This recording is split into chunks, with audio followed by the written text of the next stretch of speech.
Halo teman-teman, kita akan membahas keylogger. Jika teman-teman belum tahu keylogger apa, keylogger itu adalah salah satu bentuk spyware.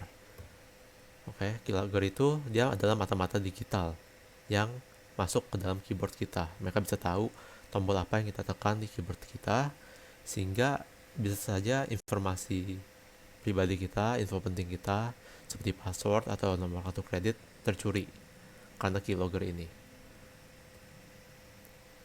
Berikut adalah dilema keylogger. Keylogger itu sebenarnya bisa saja legal atau ilegal, tergantung penggunaannya untuk apa. Misalnya, jika digunakan di perusahaan, IT bisa saja menggunakan keylogger untuk membantu troubleshoot masalah kita di sistem, atau mungkin untuk melakukan monitoring aktivitas karyawan di perusahaan tersebut untuk menjaga peraturan.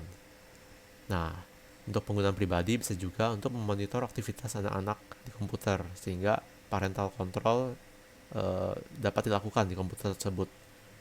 Nah, tapi kalau digunakan untuk secara ilegal, seperti mencuri data tanpa izin atau memonitoring, ingin tahu eh, informasi pribadi seseorang, nah itu udah pasti ilegal dan jahat sekali.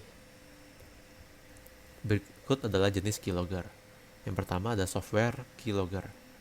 Dia adalah software seperti namanya ya, program yang diinstal di perangkat, entah itu di komputer atau mungkin di smartphone. Biasanya dia bekerja diam-diam. Dia merekam setiap tombol yang ditekan. Nah, lalu disimpan di perangkat itu sendiri atau mungkin langsung dikirim ke uh, punya penyerang gitu teman-teman. Nah, cara kerjanya itu dia lebih tersembunyi karena berjalan di latar belakang.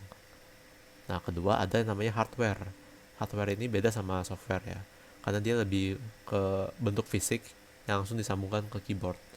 Jadi secara ketukan tombol yang ditekan di keyboard langsung ketahuan, nggak perlu diinstal lagi di perangkat. Nah, dia lebih gampang buat dipasang, tapi lebih mudah terdeteksi juga soalnya ada bentuk fisiknya gitu teman-teman. Nah, ini contoh keyloggernya ya. Kita tiba-tiba secara tidak sengaja mendownload malware. Malware tersebut memiliki keylogger yang terinstall di dalamnya. Keylogger ini mulai memonitoring setiap tombol yang kita ketik, sehingga uh, aktivitas kita ketahuan oleh hackernya gitu ya teman-teman. Nah, dampak dari keylogger ini apa sih? Salah satunya seperti mencuri data.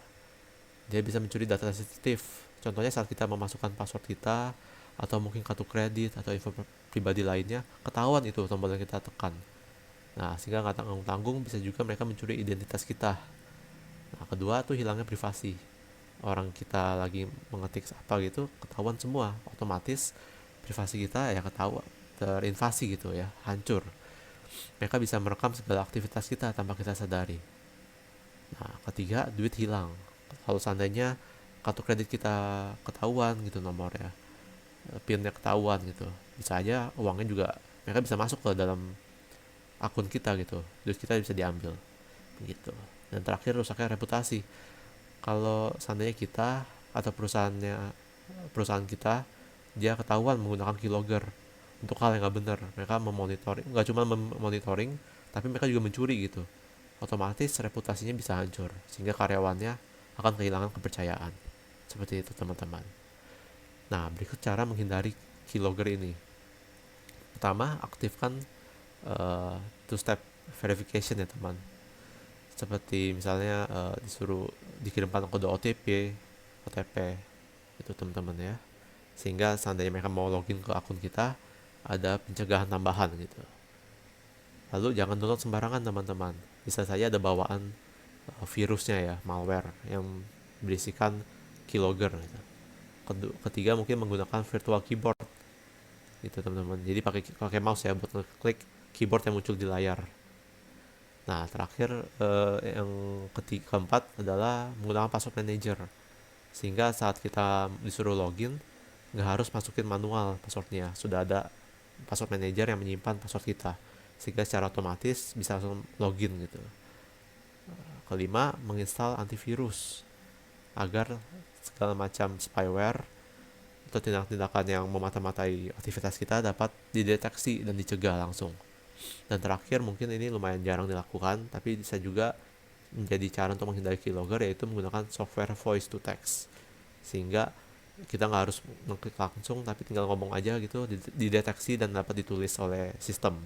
Seperti itu teman-teman ya. Sekian, terima kasih.